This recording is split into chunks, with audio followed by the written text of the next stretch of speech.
Pienso precisamente en que se hubiese mencionado el nombre de Javier Duarte de Ochoa, precisamente en una intervención directa. Justicia veracruzana. Duarte y Yunes Márquez se beneficiaron misteriosamente con resoluciones judiciales que los exoneraron de algunos delitos a petición de las fiscalías que los acusaban, a días de que el actual gobernador Cuitlao García deje el cargo. Chiapas, del terror. Enfrentamientos con traficantes de personas, reclutamiento criminal forzado y ciudadanos desplazados son la postal de uno de los estados más afectados por la presencia del crimen organizado, Chiapas.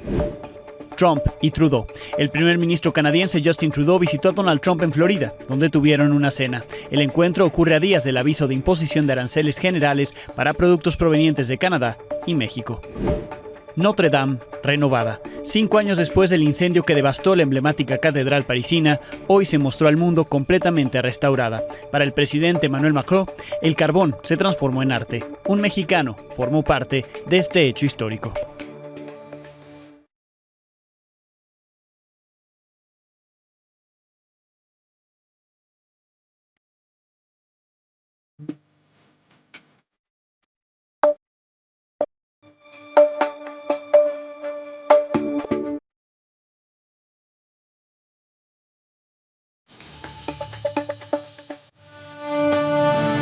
Muy buenas noches. Javidú está feliz. El ex gobernador de Veracruz, Javier Duarte, lleva días contento, pues los días en prisión están por terminarse.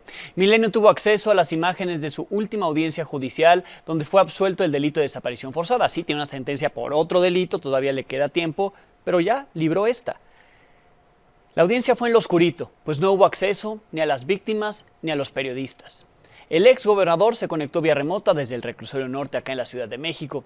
La Fiscalía y la defensa de las víctimas criticaron desde Veracruz la premura inusual con la que se concedió esta absolución, pues la audiencia era solo para revisar medidas cautelares. Y el juez terminó exonerándolo. Una muestra más de la justicia a la veracruzana. La información es de Arturo Ángel. En apenas 2 horas y 9 minutos, el exgobernador de Veracruz, Javier Duarte, fue absuelto de desaparición forzada. Un encuentro que era para revisar pruebas y medidas cautelares se convirtió en un proceso de absolución. No advierto precisamente que se hubiese mencionado el nombre de Javier Duarte de Ochoa, precisamente en una intervención directa, precisamente para cometer precisamente el hecho por el cual se le imputara. En esas condiciones, este órgano jurisdiccional decreta el sobreseimiento solicitado. Deberá girarse la boleta de inmediata libertad por los conductos de estilo al lugar en que se encuentre privado de su libertad quien tiene el carácter de hoy acusado. Y la audiencia, de la que Milenio obtuvo imágenes exclusivas, se llevó a cabo a puerta cerrada, sin la presencia de víctimas ni periodistas. El video revela cómo fue que un proceso judicial de 6 años se resolvió en solo 129 minutos. Ocurrió el pasado 14 de noviembre en el penal de Pacho Viejo, Veracruz. Estuvieron presentes el juez, 3 agentes del Ministerio Público, la abogada de los familiares de David Lara Cruz, desaparecido en 2014, y 2 defensores de Duarte, vía remota desde el Reclusorio Norte, el exgobernador. El juez concluyó que Duarte no fue responsable de desaparición forzada, como declaró su exsecretario de Seguridad, Arturo Bermúdez. Narró que en 2018 vio a Duarte ordenar al entonces fiscal Luis Ángel Bravo ocultar el hallazgo de varios cuerpos en una fosa clandestina. El juez descalificó el testimonio bajo el argumento de que fue obtenido bajo presunta tortura. Que hasta el día de hoy no existe ninguna determinación jurídica de que haya existido tortura en el presente caso. En respuesta, los fiscales y la abogada de las víctimas pidieron que se pospusiera la audiencia. Aclararon que no era para absolver a Duarte y acusaron una velocidad inexplicable por hacerlo. Además, dejaron claro que no hay una sola prueba de tortura. Considero que se violenta el perjuicio de las personas que represento, específicamente los familiares de David Lara Cruz, en este caso el acceso a una justicia pronta y eficaz, al considerar que este acto de prueba considera unitario que puede ser violatorio de derechos humanos, lo cual... Después de 1 hora y media de debate, con un receso de por medio, el juez dio por concluido el intercambio de argumentos y dio la razón al exgobernador de Veracruz, quien recibió la noticia con una mirada y un gesto de aprobación hacia su abogado. Así, hasta hoy, la desaparición forzada de David Lara Cruz sigue siendo un misterio, al igual que los cientos de desaparecidos más durante el gobierno de Duarte. Que de la totalidad de los datos de prueba, incluso a requerimiento de la propia defensa, no se pudo establecer el nombre de Javier Duarte de Ochoa en algún otro dato de prueba. Con información de Arturo Ángel, Milenio Noticias. Insisto, justicia a la veracruzana. Allá está la causa, allá está la acusación y el juez. Aquí otro ejemplo, resulta que la orden de aprehensión contra el senador Miguel Ángel Yunes Márquez por usar documentos falsos y fraude procesal, que hace unos días nos enteramos que fue desechada a petición de la Fiscalía Estatal, se le retiró desde hace 2 meses, un día antes de la votación de la reforma del Poder Judicial, cuando Yunes dio a Morena el voto que necesitaba ese partido y sus aliados para que se aprobara en el Senado. Así lo revelaron en la conferencia de juzgadores federales, quienes pidieron a la Fiscalía de Veracruz aclarar qué fue exactamente lo que sucedió. El día 9 de septiembre, un día antes, el agente del Ministerio Público, que había pedido la orden de aprehensión ante un juez local en Veracruz, pidió audiencia privada y el juez el mismo día le dio la audiencia privada. Lo atendió como si fuera un asunto urgente, que no lo era. Dijo que venía ante el juez a pedir la cancelación de esa orden, porque tenía nuevos datos de prueba que le revelaban que no había los hechos por los que había pedido la orden. Estos casos ocurren a solo unos días de que el gobernador de Veracruz, Cuitláhuac García, deje el cargo, quien siempre tuvo influencia sobre las decisiones de la Fiscalía Estatal y del Poder Judicial veracruzano.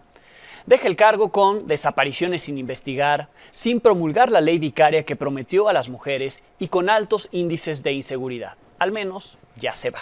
Isabel Zamudio nos cuenta.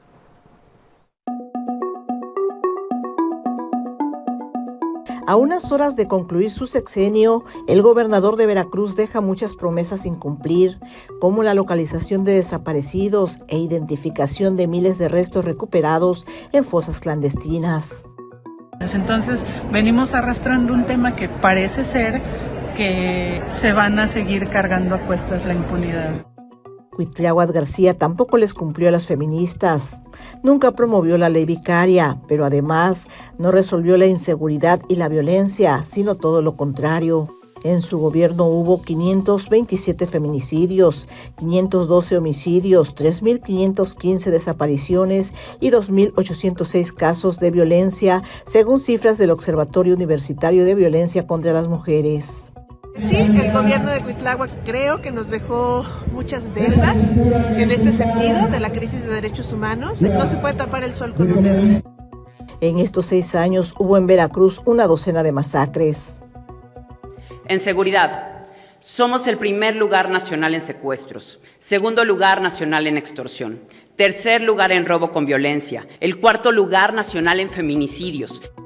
La Secretaría de Seguridad Pública y la Fiscalía fueron las que más recomendaciones recibieron por sus constantes e impunes violaciones a los derechos humanos. Y qué decir de al menos un centenar de incómodos críticos, políticos o no, a los que encarceló semanas o meses, inventándole delitos como ultrajes a la autoridad. Y la falta de transparencia y la corrupción son otros pendientes. Cuitláhuac García replicó prácticas corruptas como la triangulación de contratos.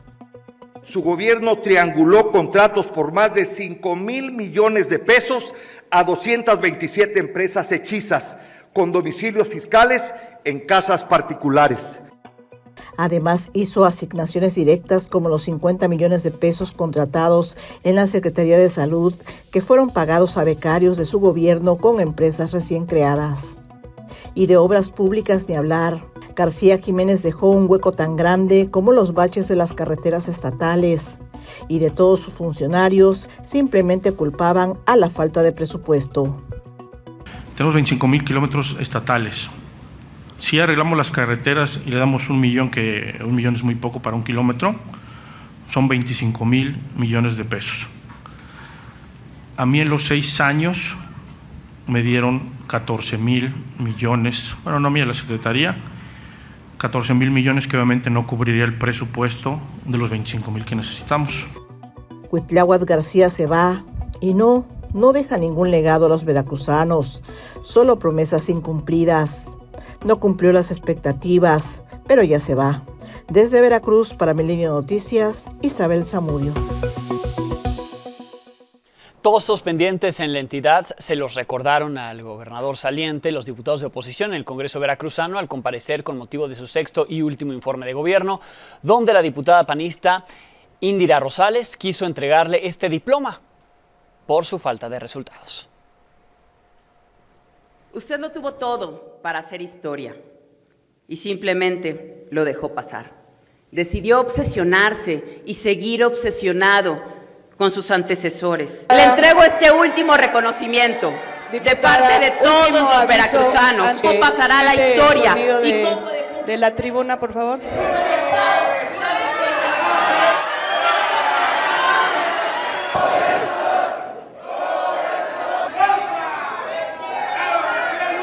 Muchas gracias, diputada. Una muestra de civilidad de su parte.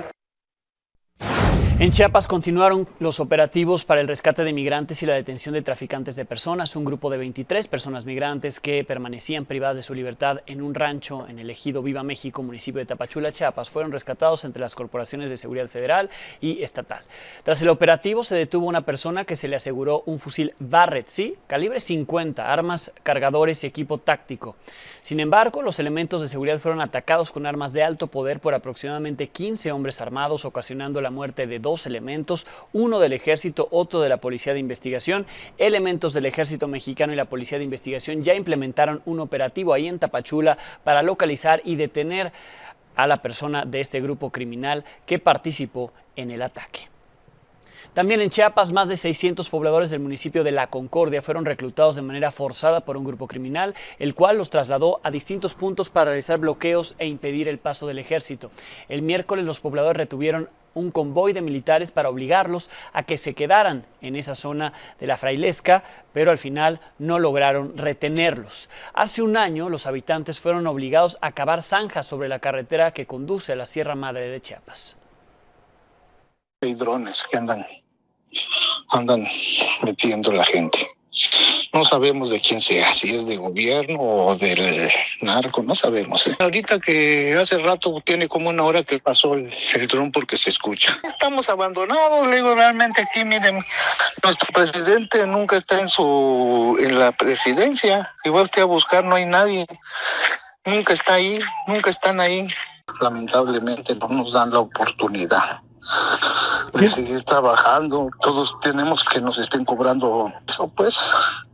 ¿Y qué pasa con los pobladores que no acceden a ser reclutados por el crimen? Es decir, que no aceptan ser reclutados por el crimen, pues huyen de sus hogares, están desplazados. Un grupo de habitantes que lleva meses sin poder regresar a sus casas narró cómo es que se sienten abandonados por las autoridades. Este es un trabajo de Jonathan González. Y el gobierno nos tiene en olvido, ¿no? Estamos olvidados totalmente porque no resolvió este caso de problemáticas de desplazados. Por ser un defensor de derechos humanos, por denunciar el crimen organizado y la colusión de las autoridades de la comunidad, pues quisieron matarlo el 16 de diciembre. Son los rostros de algunos de los desplazados de Chiapas que llevan meses sin poder vivir en un lugar digno, en paz y sin recibir reparación alguna por los daños que han sufrido por la violencia. A pesar de que los grupos de pobladores que huyeron de la violencia de sus comunidades cuentan con las medidas cautelares de organismos nacionales e internacionales de derechos humanos, estos no son respetados. Estamos aquí hacinados, no crean que estamos a gusto de vivir aquí, envuelto pues todas las personas aquí, pues somos bastante, no hay mucho espacio de las casas, pues. De 2010 a octubre de 2022 se registró el desplazamiento de 16.755 personas, de las cuales la Secretaría de Protección Civil Estatal solo reconoce a 1.345 familias, es decir, alrededor de 5,000 personas. Algunos de los municipios afectados por el fenómeno social del desplazamiento son Chenaló, Panteló, Aldama, Chalchihuitán, Chapultenango, Ocosingo, Frontera Comalapa, Chicomucelo, Mazapa de Madero, Amatenango de la Frontera, Siltepec, Bejucal de Ocampo, Bellavista, El Porvenir, Motocintla, La Grandeza, Socoltenango y La Concordia. pues ahora vivimos con esto, ¿no? Pues es porque nos enfrentamos con un grupo de poder, con un crimen organizado, en donde hemos recibido amenazas de parte de ellos. Y pues obviamente vivimos en una situación de riesgo, vivimos en una situación en donde la familia vive con miedo. Desde Chiapas, para Milenio Noticias, Jonathan González. Somos un pueblo, somos gente humilde, pueblo indígena en donde solo buscamos el respeto de nuestros derechos humanos. En Guerrero, esta mañana fue asesinado un coordinador de zona de la Fiscalía Antisecuestros del Estado, identificado como Juan Carlos Azabay Castro. Sujetos armados lo atacaron cuando se encontraba caminando junto a otro agente ministerial, quien resultó herido en la colonia Cumbres Figueroa de Acapulco. Apenas hace un mes, el comandante Azabay Castro fue amenazado por el grupo criminal llamado Guardia Nueva Generación, el cual protagonizó en octubre pasado una balacera en Tecpan, donde murieron 14 sicarios y 2 policías municipales. En Sinaloa, esta mañana, la Fiscalía del Estado confirmó que ayer se vivió una de las jornadas más violentas de estos 82 días que lleva la guerra entre Mayos y Chapitos. En total, el jueves, ayer, mataron a 14 personas, una cifra que solo se ha registrado en 2 ocasiones, los días 13 de noviembre y 15 de septiembre. Mientras que el día más violento de esta ola de guerra ha sido el 22 de octubre, cuando mataron a 19 sicarios en un operativo del ejército. En este contexto de violencia en Sinaloa, hoy el gobernador Rubén Rocha Moya rindió su tercer informe de gobierno en medio de balaceras y ejecuciones. No ocurrieron en el Congreso, pero sí en los alrededores. La crónica es de Miguel Aceves. Durante más de 4 horas, el gobernador de Sinaloa rindió su tercer informe de gobierno, en el que destacó avances, pero también los pendientes en temas clave como la inseguridad. Este aspecto, crucial en medio de la guerra entre facciones del cártel de Sinaloa, fue el tema central. Solo mientras Rubén Rocha hablaba ante el Congreso, 4 personas fueron ejecutadas y hubo tiroteos al sur de la capital.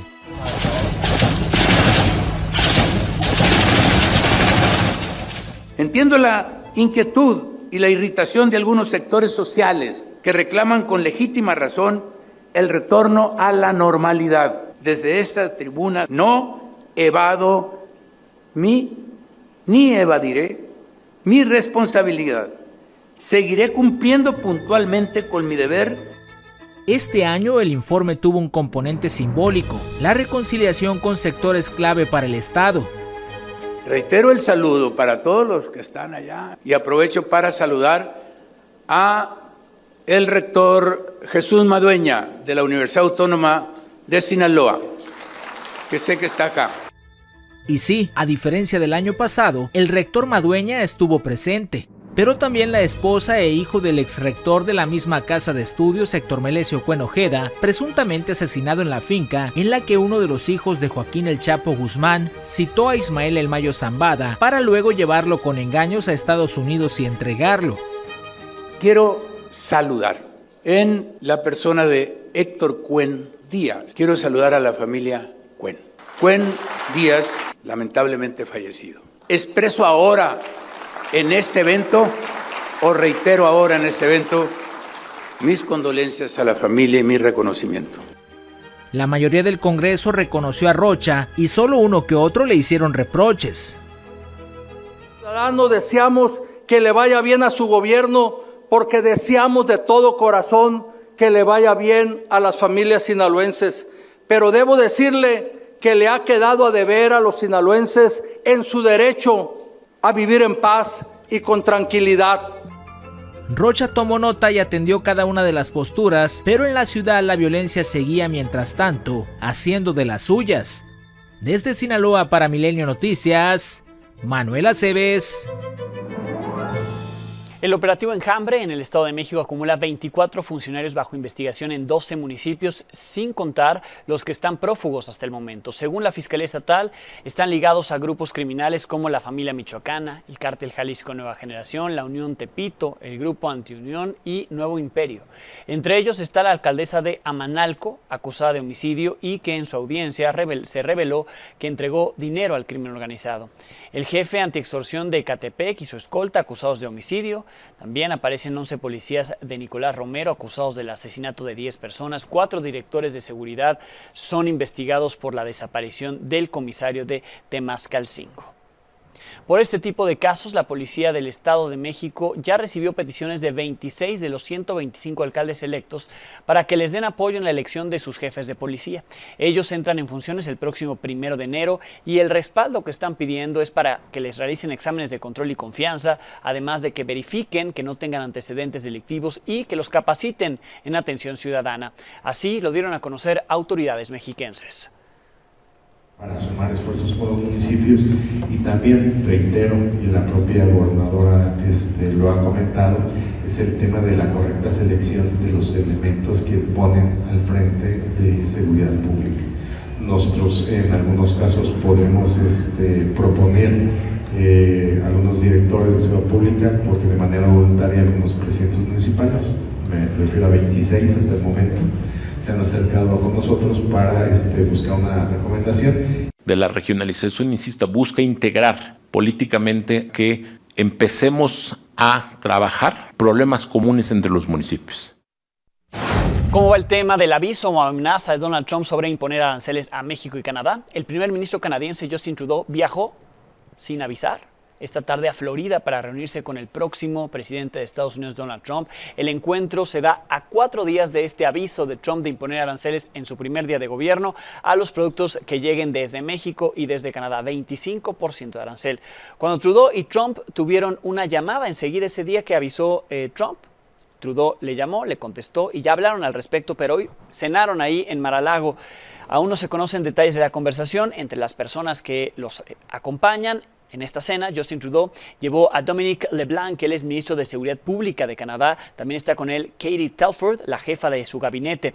Por parte de Trump, lo acompañan Howard Lutnick, nominado para ser secretario de Comercio, Mike Waltz, nominado para ser secretario de Seguridad Nacional, y Doug Burgum, nominado para ser el secretario del Interior. Mientras tanto, la presidenta de México, Claudia Sheinbaum, volvió a hablar sobre la posible imposición de aranceles a México por parte del gobierno de Trump. Reiteró que el plan de México es que esto no ocurra, además que en las exportaciones de autos y petróleo Estados Unidos saldría perjudicado. Nosotros colaboramos, nunca nos subordinamos. Si logramos coordinarnos en eso, no va a haber aranceles. Ellos saben lo que presentó aquí el secretario de Economía, Marcelo Ebrard, de qué pasaría si aumenta el precio de un vehículo por un arancel. México ya exporta mucho menos petróleo, Ese es parte de un proyecto de soberanía. Si llegara a ocurrir, de todas maneras, tenemos plan. Pero el objetivo es que no ocurra. Vamos a buscar una relación de respeto y de esa manera vamos a salir adelante. Anoche, en la conversación que tuve con el secretario de Economía, Marcelo Ebrard, me confirmó que el operativo realizado en Izazaga, en la Ciudad de México, no tenía alguna relación con las negociaciones con Estados Unidos en el tema comercial, que era una situación manifestada por las organizaciones de la industria mexicana. Aquí parte de lo que me dijo. Se dio una operación interesante, operación limpieza. ¿Tiene alguna relación también como para sentar un precedente, mandar algún mensaje de estas acciones contra la piratería, o es meramente nacional? No está dirigido, no tiene que ver con esas negociaciones. Esto es algo que nos han venido planteando las diferentes cámaras y organizaciones de la industria mexicana con toda razón, de por qué se está permitiendo ese tipo de abuso. Fue llegar a uno de los puntos de mayor venta y decir, a ver, ¿cuáles son tus documentos? Claro. Porque no tienes etiquetas mexicanas, no tienen documentos, nada, es sorprendente. Ya vamos a notificar al propietario conforme a la ley que vamos a pedir extinción de dominio, porque es evidente que él sabe perfectamente lo que ocurre ahí, que su edificio es un centro de venta de contrabando a gran escala, ¿no? Hoy, por cierto, en conferencia, Ebrard advirtió a los agentes aduanales que si tienen una agencia aduanal que estén haciendo eso, es decir, ayudando a que prolifere el negocio de la piratería, lo que llamamos baile la fiesta, se acabó la fiesta, advirtió Marcelo Ebrard. Hoy Milenio pudo saber que el operativo sí podría responder a un llamado directo desde Washington, pues de acuerdo con un reporte de la oficina del representante comercial de Estados Unidos, USTR, México permanece en una lista de vigilancia en la que se pide aplicar medidas contra la falsificación y la piratería, además de que se proteja la propiedad intelectual. Ahí se considera que México tiene tasas muy altas de piratería de derechos de autor también en diversas categorías. Se sigue padeciendo la importación, fabricación, venta, distribución, exportación y transbordo de productos falsificados. Ahí se reconoce también que los mercados son parte importante de este problema y que México ha hecho operativos para evitar la distribución de la piratería, pero esto se habría dejado de hacer en los últimos años. Milenio también pudo saber que algunos mercados que estarían en la mira son el de La Libertad en Guadalajara y La Cuchilla en Puebla, como ayer se lo presentamos en la nota al respecto. La presidenta Claudia Sheinbaum realizó una gira por el norte del país. Primero visitó Coahuila para reunirse con las familias de los mineros que quedaron atrapados en la mina de Pasta de Conchos y en el Pinabete. Ahí revisó avances para su rescate. Además, se reunió con el gobernador Manuel Jiménez e integrantes de los gabinetes federal y estatal. Horas más tarde aterrizó en Nuevo León para sostener una reunión privada con autoridades del Ejército, autoridades estatales y federales también, algunos funcionarios del Estado como Javier Navarro Velasco, el secretario general de Gobierno de Nuevo León, Alma Rosa Marroquín, secretaria de Salud, y el tesorero del Estado, Carlos Garza Ibarra. Se les vio ahí llegando al encuentro. Afuera de este inmueble había un grupo de ciudadanos que dieron la bienvenida a la presidenta. Presidenta, por favor, ¿cómo están? El motivo de la reunión. Doctora, ¿qué temas plantea para esta reunión? Gracias. ¡Presidenta! El Congreso capitalino aprobó en octubre la Ley de Turismo. Ahí se argumentó que las plataformas digitales como Airbnb provocaron la gentrificación en la Ciudad de México. Sin embargo, un estudio reveló todo lo contrario, que hay una crisis de vivienda sí, pero que no tiene relación con estas plataformas. Este es un trabajo de Erika Flores.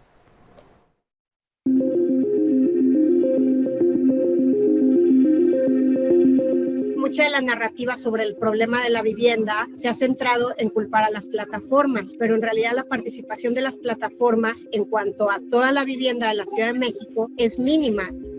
Esta es la principal conclusión del estudio que durante 3 meses se realizó para sustentar con datos duros si las plataformas turísticas de estancia eventual realmente impactaron en el precio de los inmuebles en renta y venta, como se argumentó en el Congreso de la Ciudad de México para aprobar la Ley de Turismo. El principal resultado de la investigación indica que no, y destaca que estadísticamente la zona centro de la ciudad pierde habitantes desde la década de los 90 y no a partir de la llegada de las plataformas digitales en 2008. En cuanto a la problemática de la gentrificación, esta problemática también es multifactorial, pero se relaciona mucho con el alto costo del suelo deseable. El suelo deseable son las zonas de la ciudad que son céntricas y que por ende pues son muy deseables, la gente quiere vivir ahí, pero que no se está construyendo suficiente vivienda en estos territorios. El estudio resalta que tras la pandemia de COVID cayó el turismo y se afectó económicamente a la industria hotelera y restaurantera, entre otros, pero que estas plataformas digitales contribuyeron al repunte del turismo con alternativas de alquiler tradicional y surgimiento de nuevos turistas como los nómadas digitales. También advierte que Airbnb reporta un promedio de 26.500 unidades que ofrecen servicios, pero que este volumen es apenas el 1% del parque habitacional en Ciudad de México contra el 10% de viviendas particulares deshabitadas. Las plataformas, según el INEGI, son alrededor del 2% y de hecho los pisos completos listados en plataformas como Airbnb son menos del 1%. Entonces estos porcentajes realmente no tienen una incidencia clave en el mercado. Además, dice, la falta de política pública en materia de vivienda agrava la situación. El estudio propone entonces 2 alternativas. Una, rescatar la vivienda abandonada y redensificarla con más departamentos accesibles para contrarrestar este rezago. Y 2, igualar los impuestos de a todas las plataformas de hospedaje. Y este impuesto local se podría etiquetar para poder subsidiar la construcción de vivienda económica y vivienda social. Digamos que el problema de la falta de vivienda es que el costo del suelo es muy elevado, en que la política pública se haga a partir de los datos, es decir, más datos y menos relatos, porque a veces los relatos son engañosos. Para Milenio Noticias, Erika Flores. En Oaxaca, policías municipales de Ixtepec agredieron a una mujer indígena zapoteca por vender sus productos en la vía pública. Los elementos empezaron a decomisarle los productos, los aventaron a la patrulla, mientras a ella la sometían con fuerza para remitirla a los separos municipales por vender, por ganarse la vida. Otras comerciantes, al ver esto, impidieron que la detuvieran, aunque la mercancía sí fue decomisada. La alcaldesa de Ciudad Ixtepec, Gabriela López Olivera, no ha hecho ninguna declaración al respecto de lo ocurrido.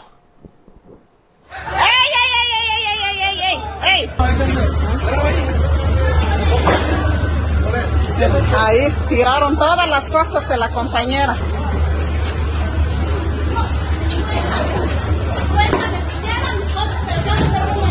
Súbala por la agresión de la policía, órale. Súbala. Lo revolcaron y le pegaron. ¡Suéltenla! ¡Suéltenla! Así, el actuar de la policía ahí en Ciudad Ixtepec, en Oaxaca, por supuesto que esta es una irregularidad y lo que se evidencia es que pierden el tiempo haciendo otras cosas que no es lo que les corresponde, garantizar la seguridad de la ciudadanía. La poca atención y prevención de enfermedades como la tuberculosis en el Centro de Reinserción Social número 3 en Ciudad Juárez, Chihuahua, ha provocado que haya más de 20 casos en lo que va de este año 2024. Las familias acusan que no se están tomando medidas para evitar la propagación entre las personas privadas de su libertad. Este es un trabajo de Blanca Elizabeth Carmona.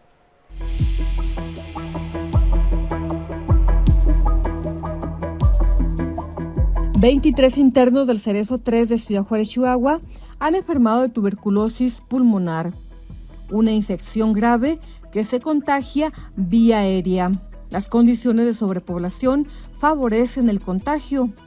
La capacidad de este centro penitenciario es de 3.926 reclusos, pero actualmente hay una población de 4.257. Apenas llegué con la tos porque ya tenía una semana. Y llegué, me checaron y me hicieron una prueba y me hicieron que tenía eso y de ahí pues me están dando tratamiento. Familiares de internos contagiados acusan que los enfermos no han sido aislados de forma adecuada. Además reclaman que las autoridades del Cerezo tardaron varios días en iniciar el tratamiento. Incluso algunas personas contrataron los servicios de abogados para promover solicitudes de atención médica. No les hacen mucho, o sea, ellos andan que están malos y los dejan bastante tiempo y ya tiene que andar uno a vuelta y vuelta hasta que ya metí un escrito pues para que ya me lo atendiera, porque ya tenía 3 semanas malo. Los casos de tuberculosis se han presentado en el Cerezo 3 desde hace varios años. Y en lo que va de este año hay registro de 27. También se reportó la muerte de un interno portador de la bacteria, pero las autoridades afirman que la muerte no fue causa directa de dicha enfermedad. No, pues ahorita no están tomando medidas, que sepa yo no. Autoridades penitenciarias descartan que haya un aumento exponencial en los casos. Aseguran que ahora se detectan más gracias a las pruebas que hacen. Sin embargo, admiten que hay retrasos en el tratamiento debido a los trámites legales necesarios. Yo identifico al paciente como sospechoso para tuberculosis pulmonar. Tomo los exámenes paraclínicos, pero la respuesta no es inmediata. Todo esto se va al laboratorio jurisdiccional. Hasta que no se confirme el caso, la jurisdicción sanitaria número 2 nos libera el tratamiento, pero no va a ser la entrega de medicamento de un día para otro. Algunos internos han sido trasladados al Hospital General por complicaciones derivadas de la tuberculosis, sin que alguno se reporte grave. Además, se inició una campaña de vacunación dentro del Cerezo para evitar cuadros de neumonía que puedan confundir con tuberculosis. Desde Chihuahua para Milenio Noticias, Blanca Elizabeth Carmona.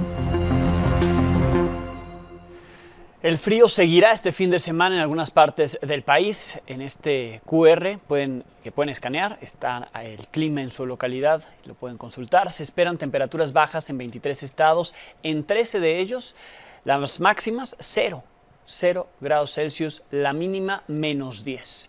Esto será provocado por el Frente Frío número 11, el acercamiento de un nuevo Frente Frío y otros fenómenos que afectarán al país.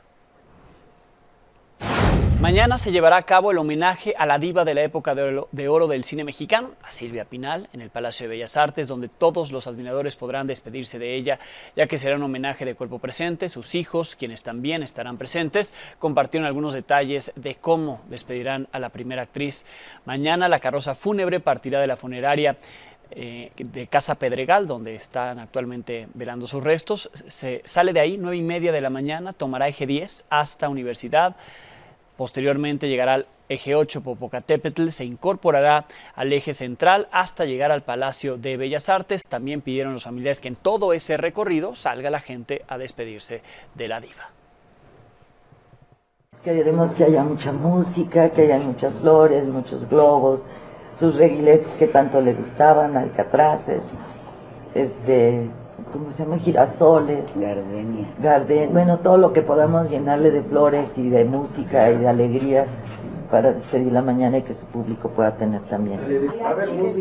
Los que quieran cantar están todos invitados, todos son admiradores, todos somos familia y ella es parte de todos nosotros. Pusimos un vestido blanco muy bonito. Ella pues siempre fue de las personas que en blanco iluminaban la habitación en la que entrara, y como creo estrella. Que ella hubiera querido exactamente pues vestirse de blanco. Y se ve con una carita llena de paz, se ve hermosa. Mañana nos vemos. A 5 años del incendio que devastó la emblemática Catedral de Notre Dame en París, Francia, hoy se mostró al mundo completamente restaurada. Para el presidente francés, Emmanuel Macron, el carbón se transformó en arte y un mexicano formó parte de este hecho histórico. De hecho, lo entrevistamos cuando estuvimos allá en los Juegos Olímpicos. Denise Ayala nos presenta la crónica de lo que ocurrió allá y, por supuesto, la historia del mexicano que tuvo que ver con esta restauración.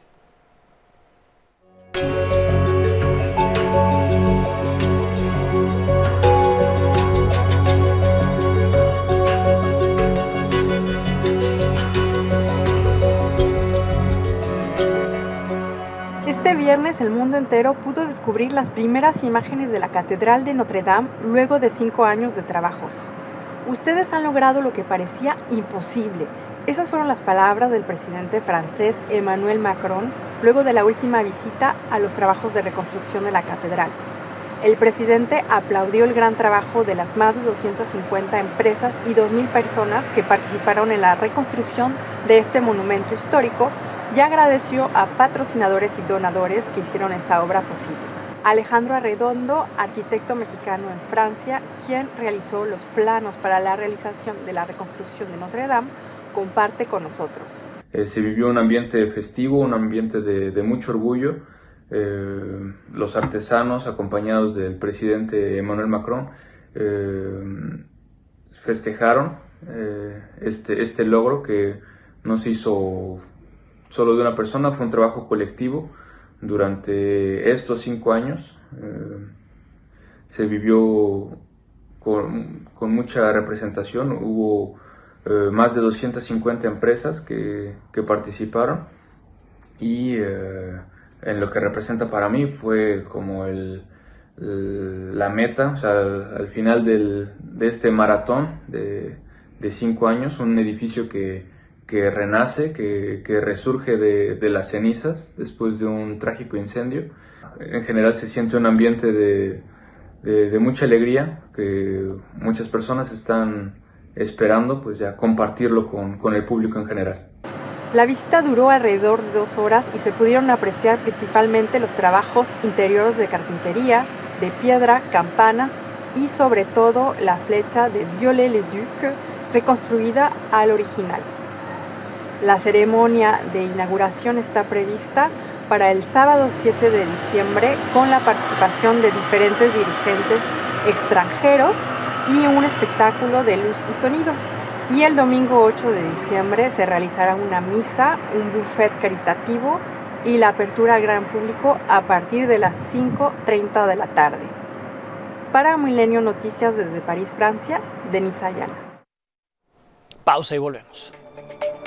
La exposición Hidden Gems, que en español significa gemas ocultas, es una exposición artística que busca dar visibilidad a 11 creadores de arte mexicanos originarios de varios estados del país. Este es un trabajo de Arlene González.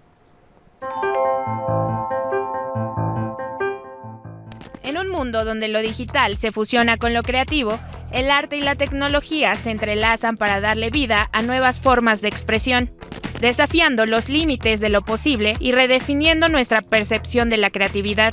Punto Cero cuenta con su primera exposición llamada Hidden Gems, que en español significa gemas ocultas, la cual busca darle visibilidad a artistas mexicanos emergentes. El concepto tenía que ver con encontrar grandes talentos mexicanos que no hubieran sido descubiertos todavía y que merecieran reconocimiento. Que tenemos mucha diversidad en todos los sentidos. Diversidad en cuanto a que son de diferentes partes de México. Tenemos artistas que son, por ejemplo, de Ciudad de México, Estado de México, Guadalajara, Monterrey, Chiapas. Incluso tenemos artistas que son parte de la comunidad LGBTIQ+. Y bueno, obviamente artistas mujeres en su mayoría. La galería cuenta con más de 70 expresiones artísticas de 11 creadores, que con diversas técnicas nos regalan y expresan vivencias personales. Las obras van desde postales hasta piezas de gran tamaño. Muchas veces nosotros tenemos como esa percepción de que el arte es inalcanzable adquirirlo, y la verdad es que no. Los visitantes pueden recorrer la galería virtual en cualquier momento. Ahí encontrarán una animación en realidad aumentada, donde observarán la obra en su pared favorita y, si lo desean, adquirirla. Aunque es una precisión muy importante, porque aunque esto es una galería virtual y aunque todo este recorrido es virtual, todos los cuadros son físicos. ¿Ya te gustó? ¿Ya lo compraste? Lo recibes en la puerta de tu casa. El objetivo principal de las galerías virtuales es poder globalizar el arte ayudándose de la tecnología para poder llegar a cualquier parte del mundo. Si quieres conocer más sobre los artistas que forman parte de este proyecto, puedes visitar la página oficial de Arte Cero y la galería de arte virtual escaneando el código que se muestra en pantalla. Todos estos artistas que están en Arte Cero son artistas mexicanos que son ya sea emergentes, que sean bastante jóvenes, pero también tenemos personas que de todas las edades, personas más grandes, que esta es su pasión y dedican su vida al arte. Y merecen estos espacios y merecen el reconocimiento y merecen que alguien pues apueste por su trabajo. Para Milenio Noticias, Arlene González. El lunes tendremos algo nuevo que contarle a las 22 horas.